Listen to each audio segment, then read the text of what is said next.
السلام علیکم ورحمۃ اللہ وبرکاتہ۔ الحمدللہ کفا وسلام علی عبادہ الذین اصطفیٰ، اما بعد۔ محترم ناظرین کرام، ایک اہم موضوع لے کر میں آپ لوگوں کے سامنے حاضر ہوں۔ امام کعبہ کا کیا قصور ہے؟ اعوذ باللہ من الشیطان الرجیم، بسم اللہ الرحمن الرحیم۔ یا ایھا الذین آمنوا ان جاءکم فاسق بنبأ فتبینوا ان تصیبوا قوما بجہالہ فتصبحوا علی ما فعلتم نادمین۔ ناظرین کرام، میں نے سورہ حجرات سورہ نمبر 49 کی آیت نمبر 6 پڑھی ہے۔ اس کا ترجمہ یہ ہے کہ اے ایمان والو، جب تمہارے پاس کوئی فاسق بد کردار کوئی خبر لے کر آئے تو اس کی تحقیق کر لو، کیونکہ انجانے میں کسی قوم کو کچھ کہہ بیٹھو پھر بعد میں تمہیں افسوس کرنا پڑے۔ ناظرین کرام، 4 ستمبر 2020 جمعہ کے دن امام کعبہ شیخ عبد الرحمن سدیس نے جمعہ کا خطبہ دیا۔ اب افسوس کی بات ہے، کیا کہا جائے؟ خطبہ تو عربی میں تھا، تو عربی والے جانتے ہیں، لیکن مسئلہ کچھ اور بھی ہے، اس لیے ایک اہم مسئلے کو اٹھا دیا گیا ہے۔ وہ یہ کہ 7 ستمبر منڈے کا دن 2020 کو کلکتہ سے نکلنے والے اردو اخبار مشرق نے ہیڈنگ لگائی، امام کعبہ کا اسرائیل کو تسلیم کرنے کا اندیہ، یعنی امام کعبہ بول رہے ہیں کہ اسرائیل کو تسلیم کر لیا جائے۔ ساری دنیا کے مسلمان حیران، 4 جانب سے مذمت، اسرائیل کے اندر جشن کا ماحول۔ پھر اسی طریقے سے حقیقت ٹی وی نے بھی ویڈیو بنائی اور امام کعبہ شیخ عبد الرحمن سدیس کے خلاف پروپیگنڈا کیا کہ سعودی عرب نے تسلیم کر لیا ہے۔ حوالہ کیا دیا؟ دا جیروسلم پوسٹ کا۔ اس اخبار کے اندر، اس نیوز پیپر میں لکھا ہوا ہے، جبکہ یہ نیوز پیپر جو ہے وہ بھی یہودیوں کا ہے، جوس کا ہے۔ میرے بھائیو، امام کعبہ نے کیا کہا؟ تحقیق کرنی چاہیے کہ نہیں کرنی چاہیے؟ ریسرچ ضروری ہے کہ نہیں ضروری ہے؟ کہ پروپیگنڈا کرنا ہے؟ لیکن کیا کہا جائے، یہودی لابی ہے، پھر اسی طرح اپنے اندر بھی ہے، بیگانے بھی ہے، سب لوگ ہے۔ کیا دشمنی ہے سعودی عرب سے؟ اسی لیے نا کہ وہ لوگ قرآن و حدیث کی بات کرتے ہیں۔ آئیے، امام کعبہ نے کیا کہا؟ بیچارے کا کیا قصور ہے؟ ان کا قصور تو یہی نا، انہوں نے قرآن کریم کی آیتیں پڑھی ہے، احادیث مبارکہ پڑھی ہے، نبی صلی اللہ علیہ وسلم کی سیرت کو سامنے رکھا ہے۔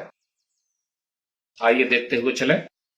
انہوں نے جو آیتیں پڑھی، سورہ حجرات سورہ نمبر 49 آیت نمبر 13، یا ایھا الناس انا خلقناکم من ذکر وانثی وجعلناکم شعوبا وقبائل لتعارفوا ان اکرمکم عند اللہ اتقاکم ان اللہ علیم خبیر۔